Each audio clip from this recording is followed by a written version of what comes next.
வணக்கம். இன்றைக்கி நம்ம இட்லி, தோசை, சப்பாத்தி, பூரிக்கு ஒரு சைட் டிஷ் வந்து வடகறி தான் செய்ய போகிறோம். இப்போ இதுக்கு நான் 1 கப் அளவு கடலைப்பருப்பு எடுத்துருக்கேன்.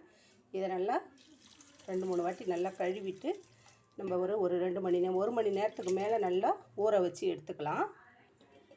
நல்லா 2-3 முறை கழுவியாச்சு. இப்போ நல்லா முழுகிற அளவுக்கு தண்ணி ஊற்றி ஒரு 2 மணி நேரம் கிட்ட நல்லா ஊற வைக்கலாம். ஊறின பிறகு பார்க்கலாம். இப்போ பாருங்கள், நல்லா ஊறிடுச்சு. இப்போ இந்த தண்ணியை வடிகட்டிட்டு நம்ம இதை வந்து கடலைப்பருப்பை மட்டும் மிக்ஸி ஜாரில் சேர்த்துக்கலாம். இப்போ எல்லாமே நம்ம மிக்ஸி ஜாரில் சேர்த்தாச்சு. இப்போ இதில் ஒரு 3 வரமிளகா, 1 ஸ்பூன் அளவுக்கு சோம்பு, ஒரு 5-6 பல் பூண்டு இதையும் சேர்த்து கொரகொரப்பாக நம்ம அரைச்சிக்கலாம். இப்போ பாருங்கள், நல்லா கொரகொரப்பாக இது மாதிரி அரைச்சின்னு வந்தாச்சு. இதை எடுத்து ஒரு பவுலுக்கு மாற்றிக்கலாம். நம்ம இப்போது இதுக்கு தேவையான உப்பு நம்ம சேர்த்துக்கலாம். இப்போ நம்ம மசால் வடை மாதிரி பொரித்து எடுக்க போகிறோம் வடகறிக்கு. இப்போ நான் இந்த மிக்ஸி கழுவின தண்ணியை வந்து கொஞ்சம் தண்ணியை கழுவி எடுத்து தனியாக வச்சுருக்கிறேன். இது எப்போ தேவைப்படும்னு நான் சொல்கிறேன். இப்போ வந்து கொஞ்சம் கருவேப்பிலை, ஒரு பச்சை மிளகா, ஒரு பெரிய வெங்காயம் இதை நல்லா கட் பண்ணி வச்சுருக்கேன். இதை நம்ம இதில் சேர்த்து நல்லா பிசைஞ்சு விட்டுக்கலாம். இப்போ நல்லா வெங்காயம், பச்சை மிளகா, கருவேப்பிலை எல்லாம் போட்டு பிசைஞ்சு வச்சாச்சு. இப்போ அதே மாதிரி வாணலில் கொஞ்சம் எண்ணெய் காய வச்சுருக்கேன். இந்த எண்ணெய் நல்லா காஞ்ச உடனே நம்ம இது சின்ன சின்னதாக போட்டு பகோடா மாதிரி உதுத்து விட்டுக்கலாம். கொஞ்சம் பெருசும் சின்னதுமாகவே போடலாம். ஷேப்பாக போடணும்னு அவசியம் இல்லை.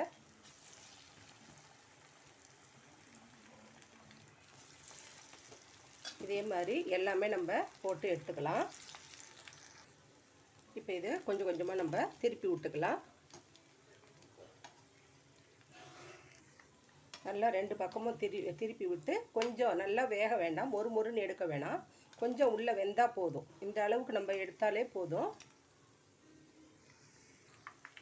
இப்போது இந்த கலர் வந்தால் போதும். ரொம்ப சிகப்பாக வரணும், மொறுன்னு அப்படியே வேண்டாம். இப்போ இது மாதிரியே எல்லாமே நம்ம கொஞ்சம் ஒயிட்டாகவே போட்டுக்கலாம். இது வெந்தால் போதும் ஓரளவுக்கு. இதே மாதிரி எல்லாமே நம்ம போட்டுட்டு பார்க்கலாம். இப்போ இது நல்லா ஆறிடுச்சு. இப்போ இதை வந்து நல்லா 2-3 இந்த மாதிரி உதுத்து மிக்ஸி ஜாரில் எல்லாத்தையும் சேர்த்துக்கலாம். எல்லாத்தையும் சேர்த்து ஒரு பல்ஸ் போர்டில் ஒரு திரியாக அரைச்சிக்கலாம். ஒரு நொரப்பாக அப்படி அரைச்சோன்னா அது வந்து வடகறிக்கு ஈஸியாக இருக்கும். ஒரு பங்கை இந்த மாதிரி போட்டுக்கிட்டு மீதி இருக்கிறத வந்து நம்ம கைகளாலே உதுத்து விட்டுக்கலாம். ஏன்னா கொஞ்சம் அங்கங்கே ஒரு சில கட்டியாக இருந்தால் நல்லாயிருக்கும் வடகறியில். இப்படி பெசரி விட்டு வச்சுக்கலாம். அவ்வளோதான். பாருங்கள், இந்த மாதிரி பூவாக திரியாக இருக்கிற மாதிரி எடுத்துக்கணும். கொஞ்சம் வந்து நான் கொஞ்சம் பெரிய சைஸாக எடுத்துருக்கிறேன். இப்போ இதை எல்லாத்தையும் பவுலில் மாற்றிக்கலாம்.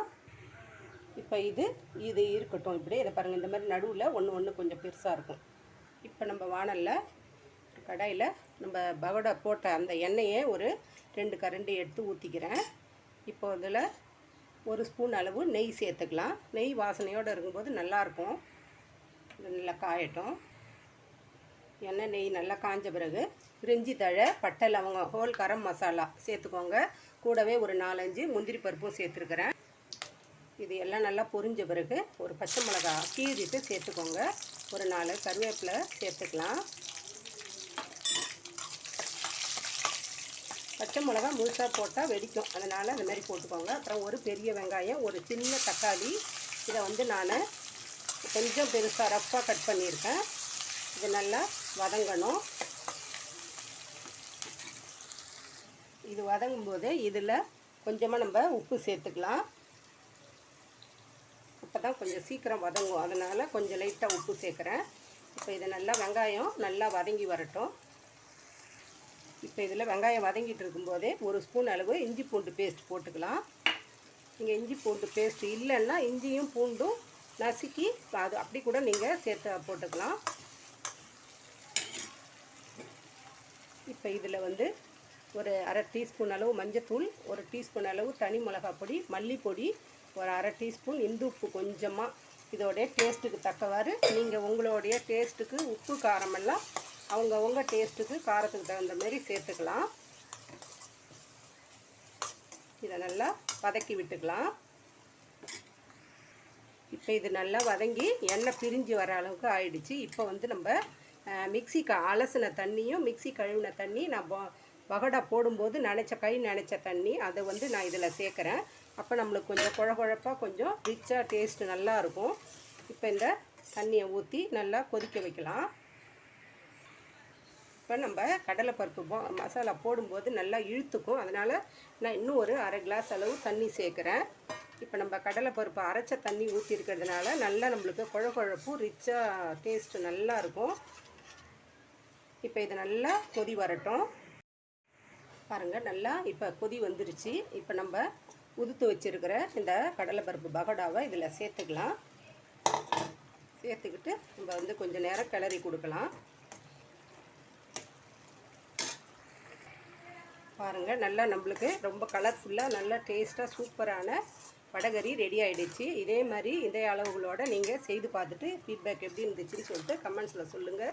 வீடியோ பிடிச்சிருந்தாலும் லைக் பண்ணுங்கள், ஷேர் பண்ணுங்கள். கதம்பம் 2.0 சப்ஸ்கிரைப் பண்ணுங்கள். பக்கத்தில் இருக்க பெல்லைக்கான அழுத்துங்க.